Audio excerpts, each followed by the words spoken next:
Miyamgi limit hana ina tawramba khoi MLA sing tawramba mai kendra da MLA sing minister sing ngam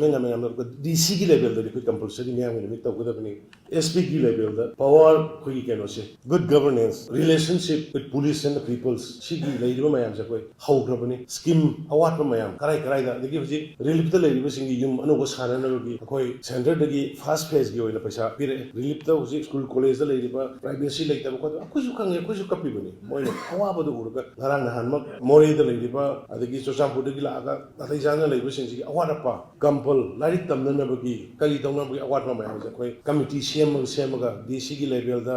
adagi SP gi level da commissioner gi level da tarukana khoi kanna hona jari ngarang nahan mak jaga ama khaki moi phi thi busi khara problem oire na lakadagi moidi relief ta leiba makti na taba duga displaced person ne singna ba da moi du gi to ro kodak tai next day pungani da khoi sangoi da mar gomda su yawni khoi